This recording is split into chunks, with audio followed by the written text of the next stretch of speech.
¿Cómo están? El día de hoy vamos a repasar otro tema de medicina interna, eh, de nefrología y lo que es el tema de la terapia de reemplazo en la función renal, ¿no?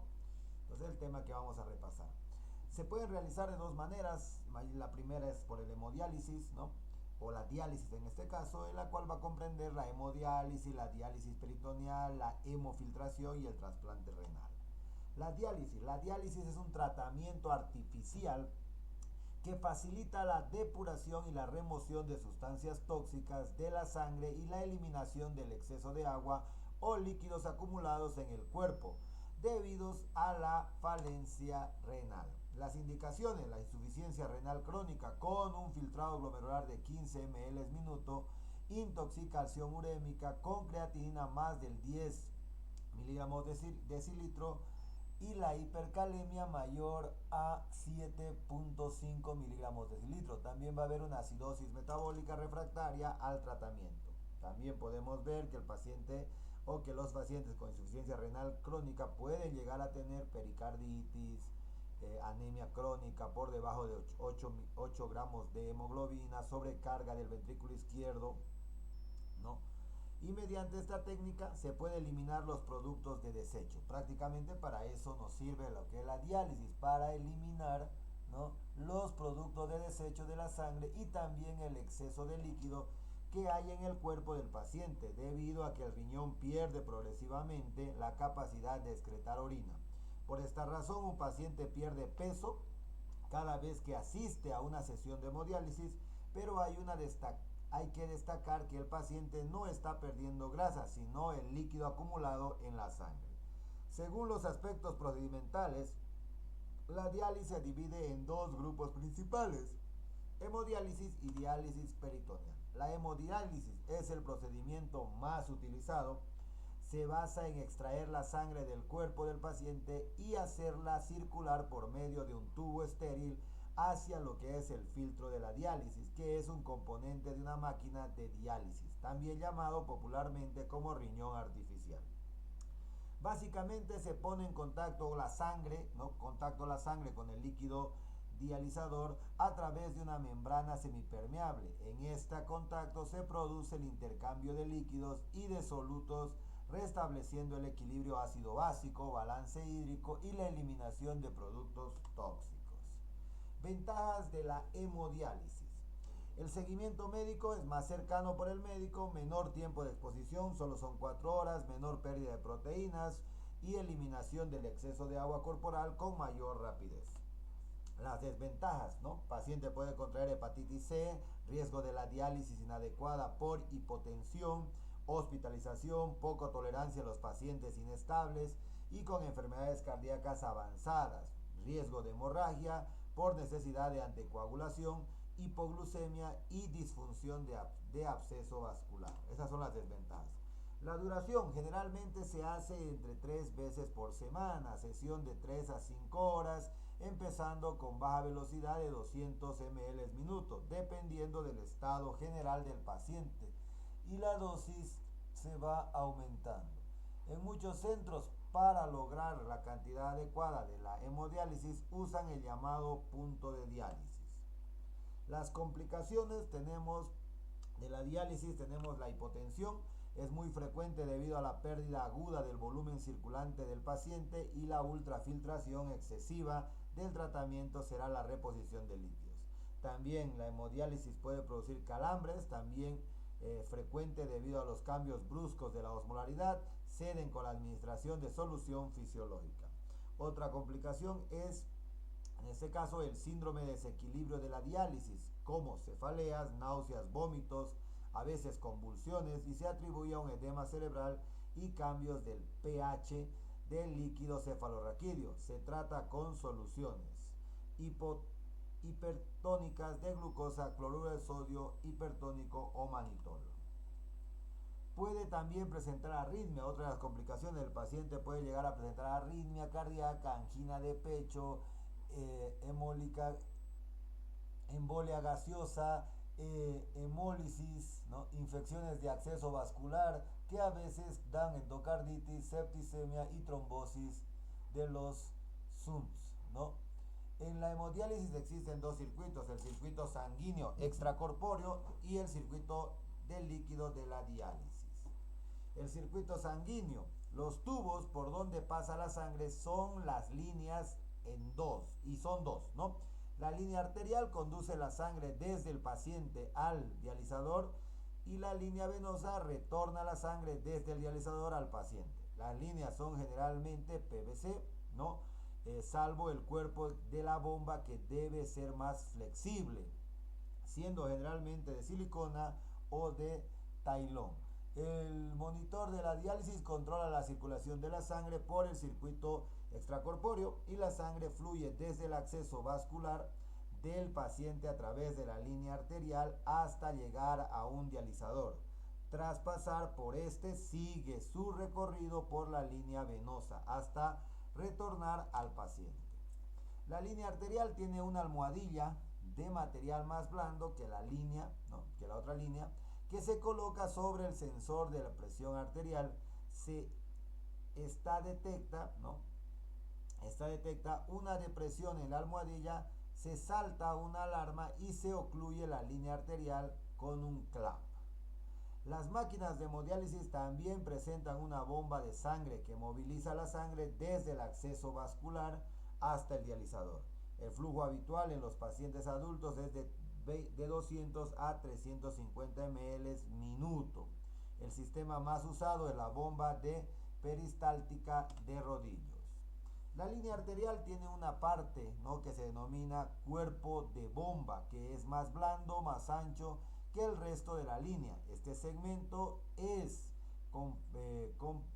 comprimido por la bomba de sangre.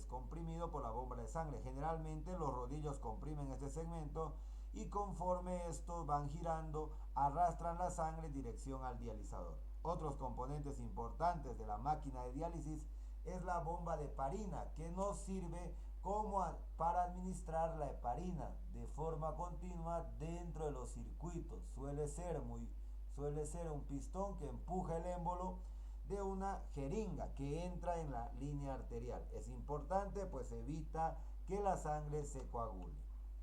El dializador de la máquina consta de una carcasa donde se incluyen los orificios de entrada y de salida de la sangre y del líquido de diálisis. En su interior existen dos compartimientos diferentes, uno para la sangre y otro para el dializado, separados por una membrana semipermeable a través de la cual se producen intercambios de agua solutos entre las soluciones de ambos compartimientos. La solución de diálisis está constituida por agua altamente purificada a la cual se le añadió una serie de productos químicos como sodio, potasio, magnesio, calcio, cloro y dextrosa, así como también acetato y bicarbonato. La membrana semipermeable es la base del filtro de la hemodiálisis. Su permeabilidad permite que a través de ella se produzcan los fenómenos físicos de ósmosis, difusión y ultrafiltración.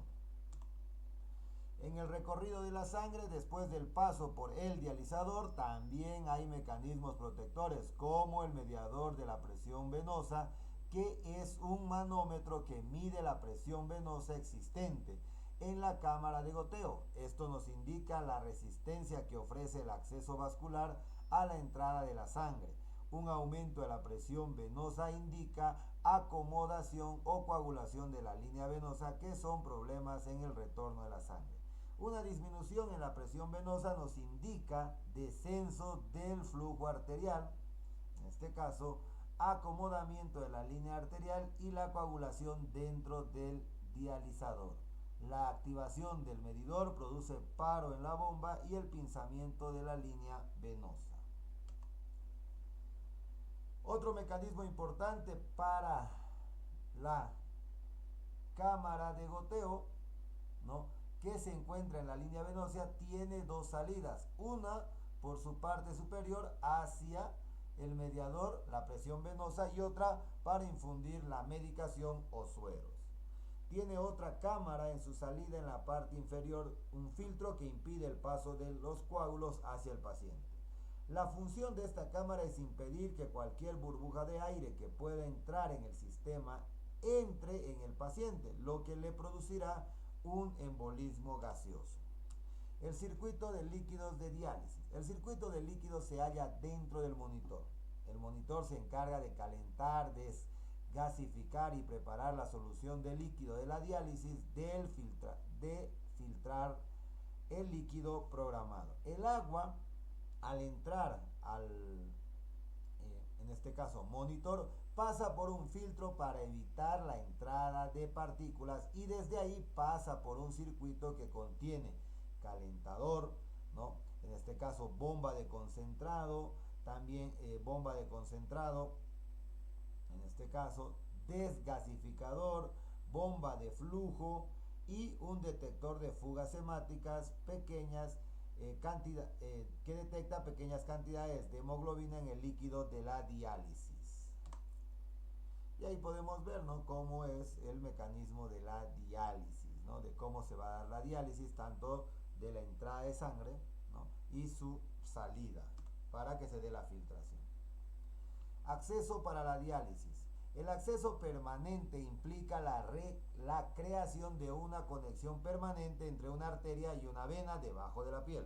Los dos tipos de acceso permanentes son las fístulas o injertos y se utiliza en pacientes con insuficiencias renales que necesitan tratamiento de diálisis por un largo plazo.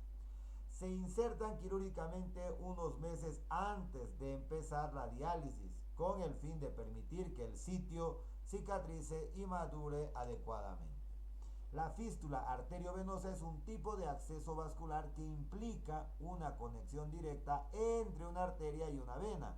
Esta conexión se hace debajo de la piel mediante un proceso quirúrgico, usando preferentemente los miembros superiores mediante los subarteriovenoso, uniendo las arterias radial con la vena cefálica, haciendo uniones laterolateral, término lateral y muy rara vez término terminal.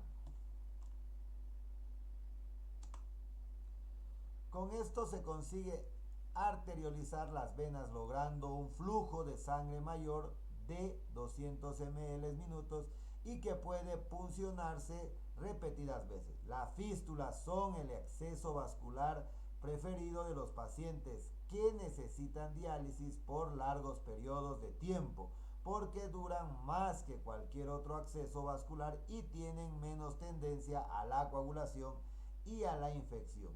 Sus desventajas están en el hecho de que es visible en el antebrazo, tardan en madurar, por lo que pueden requerir acceso provisional. Sangran después de que las agujas se han extraído y no es factible para todos los pacientes debido a otras condiciones médicas. Los injertos son similares a las fístulas arteriovenosas, ¿no? En este caso, la diferencia consiste en que la fístula se crea por conexión directa entre una arteria y una vena y el injerto se forma a través de una conexión indirecta entre la arteria y una vena por medio de un tubo sintético. Por tanto, el injerto son usados normalmente cuando los pacientes tienen venas estrechas o débiles que no permiten que se desarrolle una fístula adecuada. Su ventaja es que se desenrolla una fístula adecuada, su ventaja es que son fácilmente implantados y pueden ser usados rápidamente, más rápido que una fístula arteriovenosa. La desventaja es que aunque la probabilidad de formación de coágulos e infecciones y normalmente no duran tanto como una fístula. Los accesos temporarios implican una inserción directa, un tubo en una vena gruesa en el cuello, en el pecho o en la ingle. Los dispositivos subcutáneos son más apropiados para los pacientes que necesitan diálisis por cortos periodos o para pacientes que necesitan diálisis por largos periodos porque ya no tienen un lugar apropiado para insertar una fístula o un injerto. Entre los accesos transitorios tenemos los catéteres. Estos son tubos flexibles y huecos que permiten que la sangre fluya desde y hacia su cuerpo y son más frecuentes usando como un acceso transitorio por un periodo hasta de 3 semanas. Esto se hace, en este caso, a menudo cuando el paciente necesita diálisis de inmediato y está esperando que una fístula o injerto madure. También se utilizan cuando un acceso permanente no funciona y el paciente está demasiado inestable para interrumpir el tratamiento. Existen diferentes tipos de catéteres: los catéteres yugulares internos que se insertan en la vena yugular al lado del cuello, los catéteres subclaviculares que se colocan en la vena subclavia debajo de la clavícula y los catéteres femorales que se colocan en la vena femoral de la pierna cerca de la ingle. Otro acceso temporal son los dispositivos subcutáneos. Estos permiten el acceso a la hemodiálisis en forma subcutánea o debajo de la piel. Este sistema está compuesto, ¿no?, de uno o varios pequeños dispositivos metálicos que se implantan debajo de la piel, normalmente en la parte alta del pecho, y están conectados a dos catéteres huecos y flexibles que a su vez se conectan con venas gruesas. Los dispositivos subcutáneos poseen mecanismos internos que se abren cuando se inserta la aguja y se cierran cuando la aguja se extrae. Mientras se mantienen abiertos, la sangre fluye de su cuerpo a la máquina de diálisis y una vez que se dializa, se retorna al cuerpo a través de los túbulos flexibles. Hasta ahí, diálisis. Al otro tipo de diálisis podemos entrar, que es la diálisis peritoneal, ¿no? La diálisis peritoneal se utiliza el revestimiento de la cavidad peritoneal, en este caso el peritoneo, para eliminar los desechos que se encuentran en la sangre. El peritoneo es una membrana serosa de tejido conectivo laxo y células monoteliales que se configuran en dos capas, una parietal que reduce la pared abdominal como escasa participación de los intercambios y otra visceral que recubre las vísceras intraperitoneales. Recibe el flujo sanguíneo de 90 a 120 ml minuto y se comporta como una membrana semipermeable y debe ser considerado como un órgano excretor. A través de la membrana peritoneal tienen lugar los fenómenos de la diálisis. La difusión es el principal mecanismo por el cual la diálisis peritoneal promueve la salida de soluto. Se trata de un proceso espontáneo por el cual dos soluciones separadas por una barrera semipermeable tiende a alcanzar una concentración uniforme. En nuestro caso, las dos soluciones serían la sangre capilar por un lado y la solución introducida en la cavidad peritoneal por otro, haciendo de membrana semipermeable el propio peritoneo, que se comporta como una barrera heterogénea con permeabilidad diferente para diferentes solutos. La convección es un fenómeno de arrastre pasivo de solutos a través de la membrana por el movimiento del agua. Se produce por los poros grandes y pequeños y depende del coeficiente de la permeabilidad para cada soluto. La ultrafiltración es el mecanismo por el que la diálisis peritoneal retira agua. Se produce por el movimiento de agua a través de la membrana peritoneal como resultado del gradiente osmótico que se genera introduciendo una solución de diálisis con un agente capaz de generar una diferencia de, en este caso, precisión a los dos lados de la membrana. Así, la fuerza osmótica de un soluto depende de su concentración y es mayor si se atraviesa la membrana y permanece en la cavidad peritoneal en todo momento. Para llevar a cabo el tratamiento se debe crear un acceso permanente de diálisis peritoneal en la cavidad peritoneal, pero en general esta requerirá un procedimiento quirúrgico para insertar un túbulo blando pequeño llamado catéter. Usualmente este es un procedimiento ambulatorio que incluye anestesia local y una sedante intravenoso. Se colocará un apósito estéril que deberá permanecer durante 5 a 7 días. El proceso de curación tomará de 2 a 3 semanas aproximadamente. Durante el procedimiento se inserta un catéter a través de la pared abdominal al interior de la cavidad peritoneal con trayecto subcutáneo de 10 centímetros. En los casos crónicos, el más usado es el catéter de Tenkopf. El área donde se extiende el catéter desde el abdomen se llama orificio de salida. Una parte del catéter permanece fuera del abdomen y bajo su vestimenta, proporcionando un medio para sujetar las bolsas del líquido de diálisis. Al recibir el tratamiento, el líquido fluye dentro de la cavidad peritoneal a través de los catéteres. La solución permanecerá en la cavidad por varias horas. Se realiza el intercambio diario de 4 bolsas con capacidad de 2 litros de líquido de diálisis.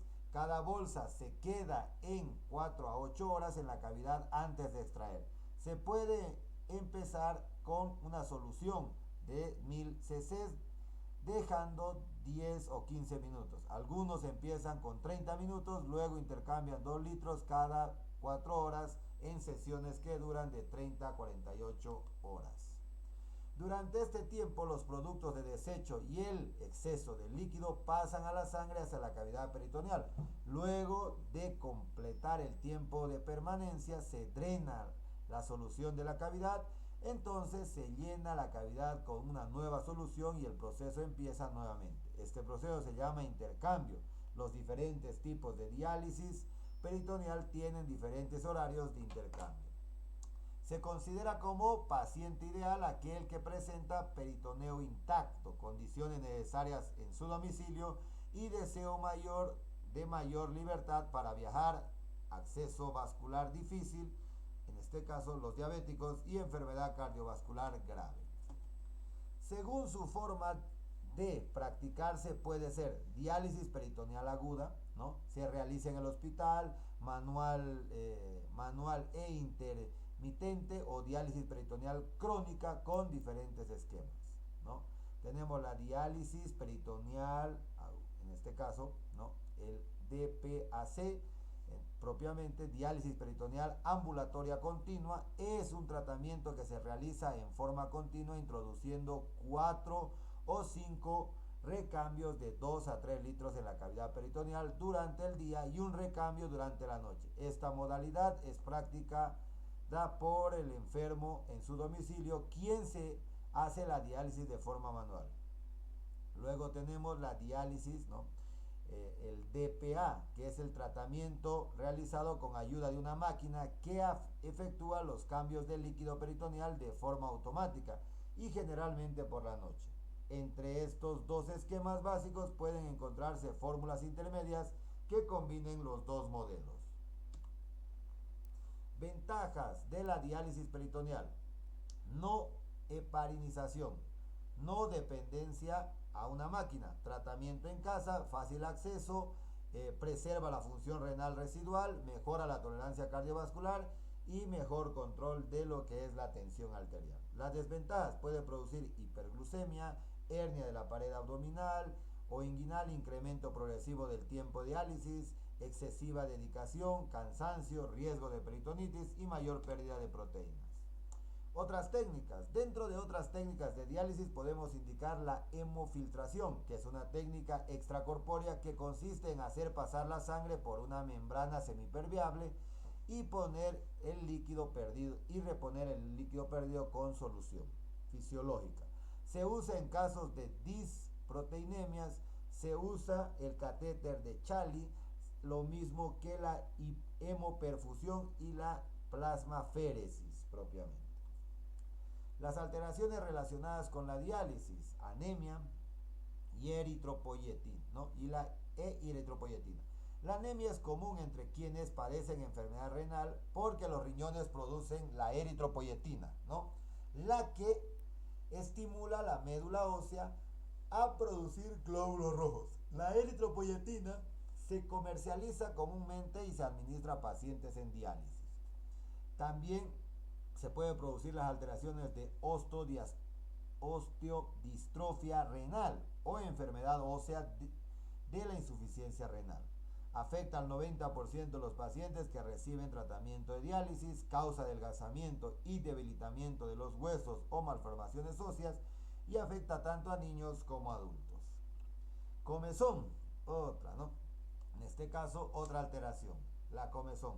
Muchas personas tratan con lo que es la hemodiálisis y se quejan de comezón, que por lo general empeora durante o inmediatamente después del tratamiento.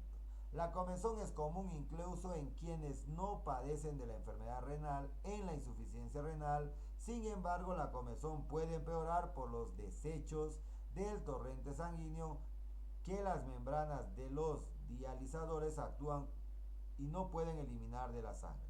El problema también puede estar asociado a los niveles altos de la hormona paratiroidea. También puede llegar a producir alteraciones en qué? En los trastornos del sueño, ¿no? En los trastornos del sueño.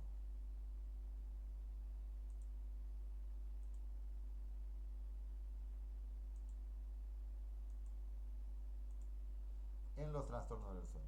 Los pacientes con diálisis y a menudo sufren el insomnio y algunas personas tienen un problema específico llamado síndrome de apnea del sueño que por lo general se reconoce por ronquidos e interrupciones en la respiración.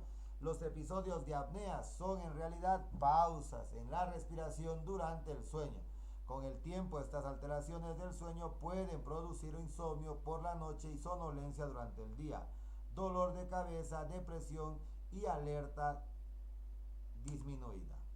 También pueden alterar o pueden llegar a producir lo que es la amiloidosis. La amiloidosis asociada a la diálisis es común en gente que se ha sometido a diálisis por más de 5 años, ¿no?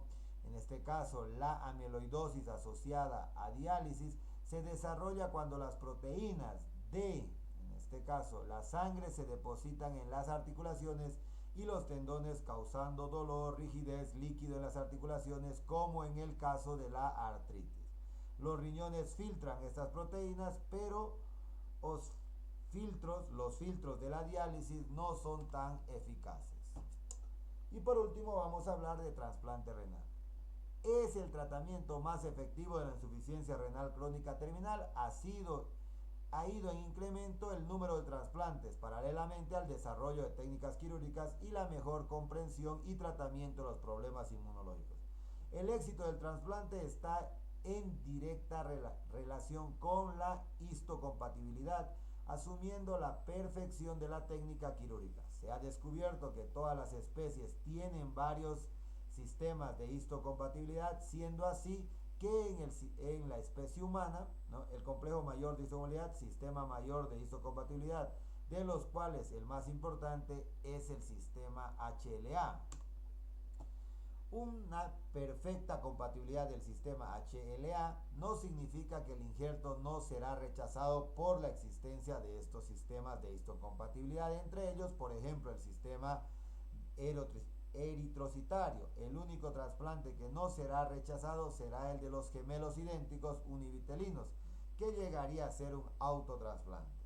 Luego del trasplante, paulatinamente mejora la diuresis y baja los parámetros de la retención urinaria, pero muchas veces se produce la insuficiencia renal post-trasplante, debido a que algunos casos a la isquemia fría del injerto por un tiempo prolongado de conservación, anastomosis o vasculares prolongadas. Muchas gracias.